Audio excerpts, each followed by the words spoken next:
Good evening. My name is Sandra Craig, and I represent the Etiquette Foundation of Illinois. You are watching a live interactive call-in television program brought to you on CAN TV 21.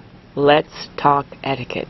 During the next 25 minutes, my very special co-host will be none other than Mr. Nathan Wright. We invite you to call in with your questions and your comments at our area code 312-738-1060. Again, 312-738-1060. Our phone lines are now open. Welcome, Hey, Mr. Wright. we're back together again. Yes. I'm just loving this. You know, we should do this show for the next 3 years straight. Okay, okay. It's just so much fun. I'm enjoying it every show. And I'm enjoying it as well. Great. Glad to hear Okay, that. now, Mr. Wright, a couple of weeks ago, we talked about sensitivity and civility training for police officers. Yes. And in light of what's been going on in St. Louis between the citizens and the police, it seems to me there's a need for training right now. Yes. Will you comment on that, please? Yes, I'll be more than happy to comment on that. Absolutely. Professionalism is an important part of being in law enforcement. Professionalism is the key to good law enforcement. And so that means you have to be self-disciplined. So you need to be educated on a regular basis in sensitivity. You need to know how to speak to people. You know, you're not there to bully us. We're the citizens. We're the taxpayers. So if you're bullying me or you're talking down to me, or your body language is telling me that you're the ruler and I'm the slave, then I understand your attitude. But it's not supposed to be that way because, Sandra, we're the taxpayers. We're paying their salary. So why would we be paying someone to treat it? That's like going to a restaurant and the waiter comes over and spills something on me and he look at me, what's wrong? Why are you looking at me? You know what I mean? So, I mean, there's a thing called professionalism. And so, yes, I agree. The policemen need to be sensitivity trained in particular, and they also need to be civility trained. And that's easy to do. You know, we're spending hundreds of billions of dollars to pay for a competent professional police department, but we're not getting it. And it's clear there. It's very clear. Yes, unfortunately, I agree with you. Now, Mr. Wright, there has been a military presence in St. Louis by the weapons the police are using to bring peace and control in St. Louis. Instead of the situation calming, it appears that the situation has escalated. Will you comment on the use of tear gas, rubber bullets, bombs to bring peace as it relates to sensitivity and civility training, please? I would be more than happy. I mean, it's so unprofessional. It is so unprofessional. You don't see any indication that they've had any kind of serious training in how to be self-disciplined as law enforcement people. I mean, the use of tear gas, the use of pointing guns at citizens who are unarmed, the use of the militarization of the police departments, all of that is absolutely unnecessary. And I think if they had taken a calm approach and said, hello, are you having a good day, sir? And treated those individuals, instead of instigating, instead of provoking them with the pointing of the weapons and the tear gassing, you know, and all of that was absolutely unnecessary. And it's so sad that they indeed contributed to the escalation of the people's anger, you know, and outrage at this particular incident. You know, now, I'd like to comment on that. Now, Mr. Wright, if you're trying to bring a situation under control and cause peace to be between you and another party, I think that you have to remember your tone of voice. You have to remember that this is a human being, and you have to show respect.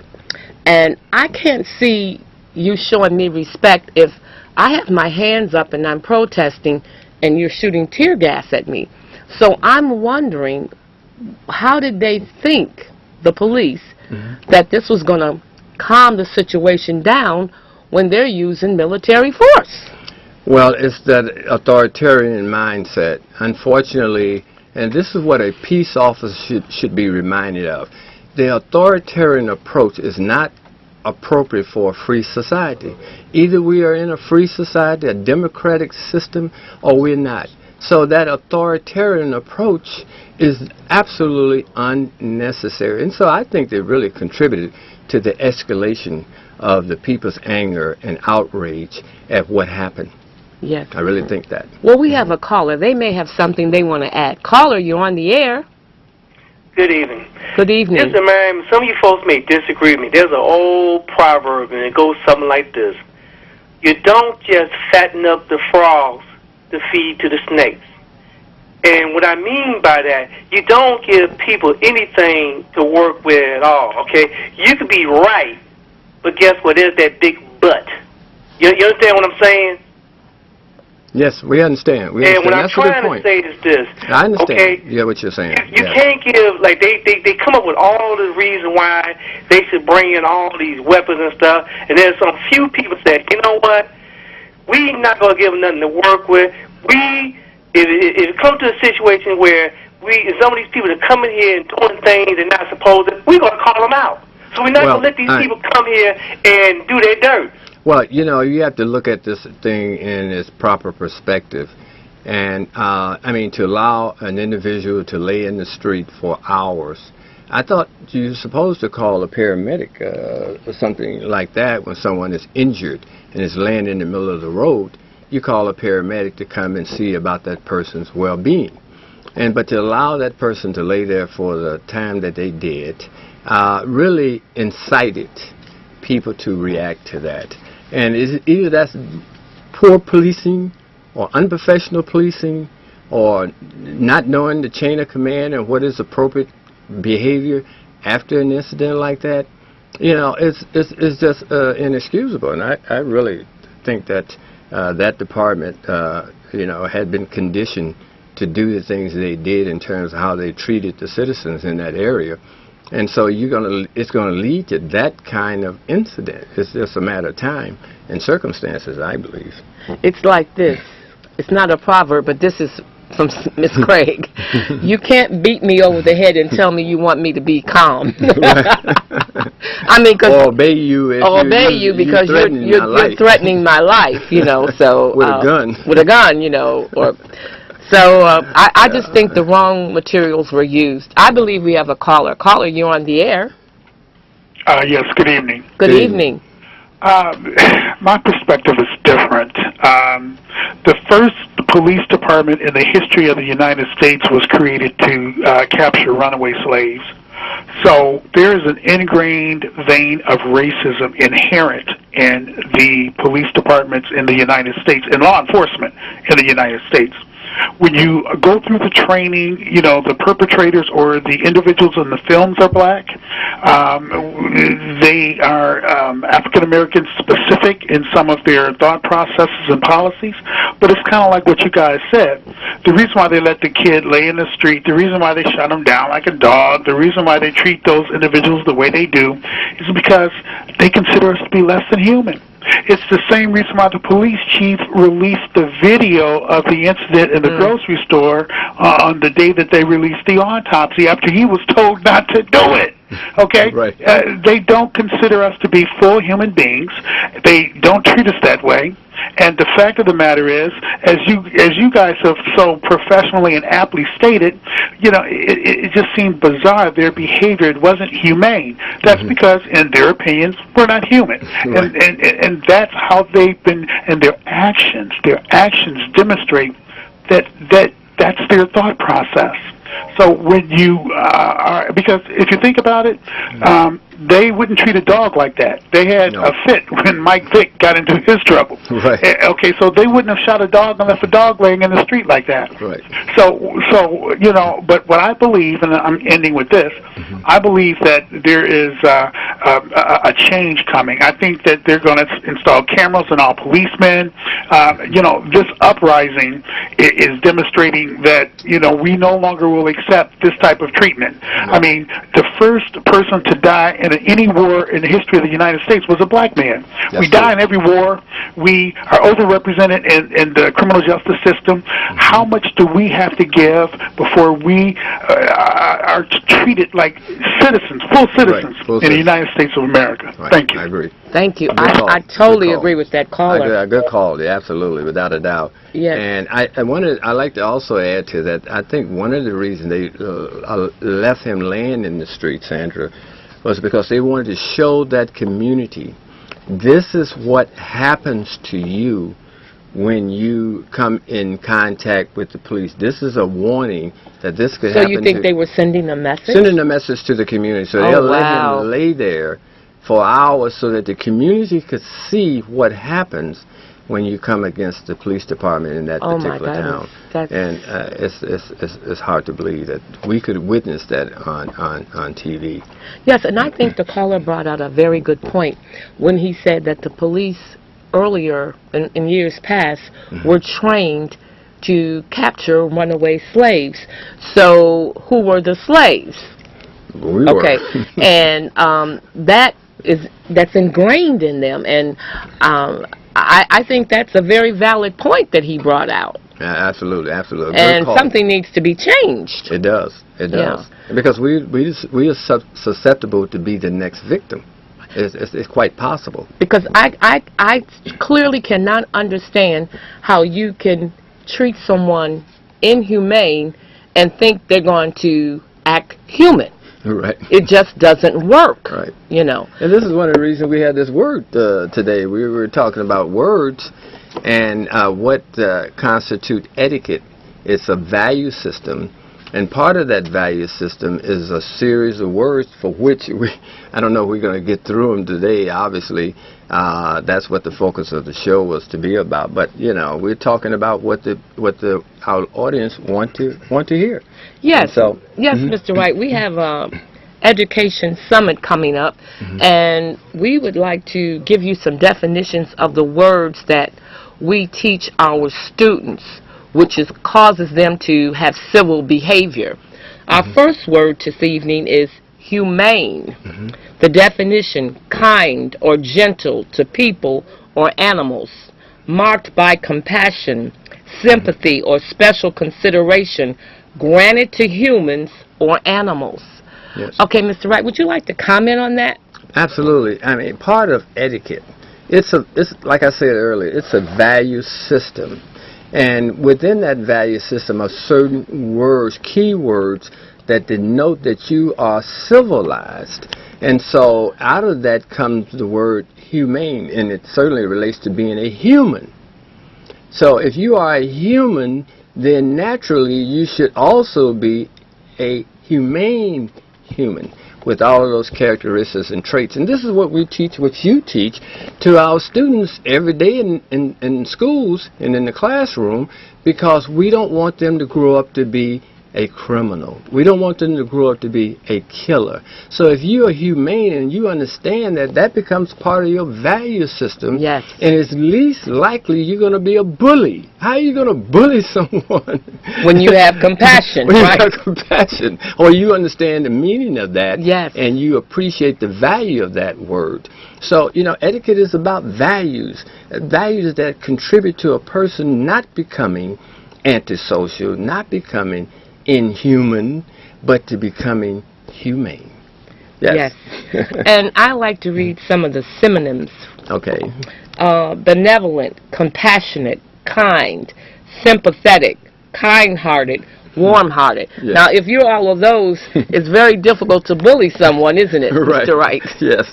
Or to be careless and want to kill them or take their life without any sense of what that represent in the gravity of a person's life. Right, right. You're right. Now, Mr. Wright, I believe we have a caller. Caller, you're on the air. Yeah, just one final point. Yes. You know, it kind of struck me, the reaction of the people down in Missouri versus the reaction of, well, the people here in Chicago. We had a woman shot with a cell phone in her hand by a police officer up here. Police officers shoot our youth many times. They don't have weapons, and we do nothing here in Chicago. They have a 67% African American population in Ferguson, but they don't have an African American mayor. We got a, I don't know, 52, 53% African American population here in Chicago, but we don't have an African American mayor. But the thing that kind of jumped out at me is that, at least in Ferguson, those black people decided to get off their knees and not be slaves. But here in Chicago, we're still slaves. Here in Chicago, we will allow these preachers and these ministers, we know that they're not genuine, but yet we follow them blindly, and we allow the mistreatment by the police department here. We allow the mistreatment by the fire department here. We don't have an insult level for anything in Chicago. So we're still asleep. Hopefully, this energy will transfer to African Americans throughout the entire country. But thank you for giving me a few minutes. Yes, you're welcome. Quite welcome. Good, very good point. And in fact, they're demonstrating, you know, all around the country. But I think they did have a demonstration here in Chicago downtown, and it was an integrated group from what I saw on TV. Yes, it was, and Mr. Wright. I was encouraged by that. But, you know, I think at least 50% of the west side and the south side of Chicago should have been down there at that rally as well. And so I don't know if they got the word out to the preachers to let them know, tell your people there's going to be a rally downtown. I don't know how they communicated it, but it didn't appear as though the people who were suffering the most in this city, namely African Americans, had gotten that word that they should be downtown. They said it was a wonderful day weather-wise. So, yes. Well, it was a lot of people there, and I think every nationality was represented in that march. Right. And out in California and New York, the same thing. Yes. I see we have another word up there. Yes. The word is compassion. Yes. The definition, a feeling of wanting to help someone who is sick, hungry, in trouble, etc. etc. Sympathetic, conscientious, of others, distress, together with a desire to alleviate it. Ah, what a word. What a powerful word. I mean, compassion. I mean, it's like if you feel any connection with your humanity, you want to, you know, love this word. You want to, you know, I mean, you know, grasp this word. You want to make this word part of who you are as a person. And so having compassion is really key to you being a human being and having good etiquette appreciation of what it means to be a human being. Yes, yes. Mm-hmm. Now, the synonym is sympathy, feelings, antonyms, callousness, cold-heartedness, heartlessness. Yes, yes. So the opposite of compassion is callousness. Yes. You know, cold-heartedness. Yes. You know, why would you want to be that way? I mean, what are the benefits in being that way, to being callous? But yet they are educating our young people to be absolutely that, just that. This is why it's easy to pick up a weapon and kill someone, because you're callous. You're cold-hearted. You don't have a sense of your own humanity.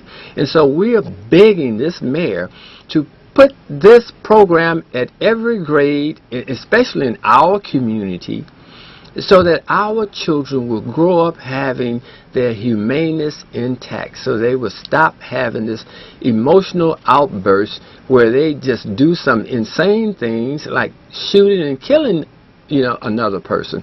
So we do need this in the schools. It is an educational problem. And so I hope that caller will be at the hotel tomorrow, at the Hyatt Hotel tomorrow, to join us at 6 o'clock at 22nd Street, so we can have him involved in this process. He's perfect, you know. So if you're still listening, caller, please come out and join us. I want to meet you personally. Yes, yes. Now, Mr. Wright, I believe we have another word. Okay.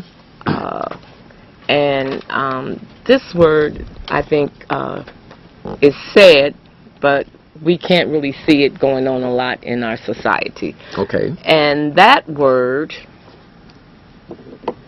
is sympathy. I'm going to read the definition of that, Mr. Wright. An affinity, association, or relationship between persons or things wherein whatever affects one similarly affects the other. Mutual or parallel susceptibility or a condition brought about by it. The act or capacity of entering into a sharing the feelings or interests of another. So that means, if you're having a sad day, and occasionally we may have a sad day. Yes. So I can understand what you're going through. Yes. And I certainly would express my sympathy for what you're going through. This is why we send out a card to someone who has lost someone in their family. We send out a sympathy card expressing our grief along with what they are experiencing, because it happens to us on occasion. And so, we're heartbroken. We see these families, these mothers on television crying about their babies and the fact that their babies have lost their life and they just don't understand. I have sympathy for that. I feel what that person, that parent is feeling. Tears swell up in my eyes because of that. And so this is something that we need to educate our children to have the ability to have that kind of feeling about their own humanity. It's so important. It's so important. How can I express it any further? Mr. Wright, we have our last and final word for this evening is empathy. Empathy, yes. The feeling that you understand and share another person's experiences and emotions, the ability to share someone else's feelings, the action of understanding, being aware of, being sensitive to, the vicariously experiencing the feelings, thoughts, and experience of another, of either the past or present, without having the feelings, thoughts, and experience fully communicated in an objectively explicit manner. Also the capacity for this. Yes. What a word. What a powerful word. Empathy. Now, if we had more empathy for one another, there would be less violence. Certainly. It just translates naturally into being less hostility, less friction, less disagreements, more harmony, more wanting to get along, more wanting to understand the other person's situation. When you want to understand, and that person can tell you want to understand what they are going through, they are least likely to act out. And that's why it's important for us to be at one accord, with that person while they are going through this state of mind. And so you need these word values, and it's all a part of what we teach. And what we teach our children, our students. Yes. Now, Mr. Wright, please, would you take this time to invite our viewers and our callers to our Education Summit first meeting on tomorrow? Would you give them the details, please? Yes, more than happy to do that. This is an important event on tomorrow, and we certainly would like to have you out. It's an important event because we are trying to turn a corner in this society, in this city, and we need your support in order to turn that corner. There's a solution to this problem called violence, but it's an educational solution. That's a permanent change. When you educate a society to have a different attitude, a different mindset, then you are limiting the possibility of you losing your child or someone to violence. And we can do something about that by coming together and formulating this summit, and we need your help. So please, 6 o'clock tomorrow, Hyatt Hotel at 22nd Street, 6 o'clock. We're looking forward to meeting you. We'll be there. Thank you, Mr. Wright, for being my co-host this evening. As always, it's been a pleasure. Thank you. It's a pleasure to be here with you. And to our viewers and callers, please, please come out tomorrow evening and help us get this meeting off the ground. If we're tired of seeing our children, and they're all our children, dying in the street week after week, every weekend there's a bloody weekend. If we really want to do something besides sit and watch the news and talk about it, let's come together. Let's get together tomorrow night at the Hyatt and come together and put this meeting into effect where we can stop the violence, where we can stop the killing, because education is the only way to do it. And we need your help. I'm looking forward to meeting you. I want to meet you. I'll be there. Will you come? Please come tomorrow night. Have a good night, and I look forward to seeing you next week and tomorrow night. Thank you. Good night. Good night.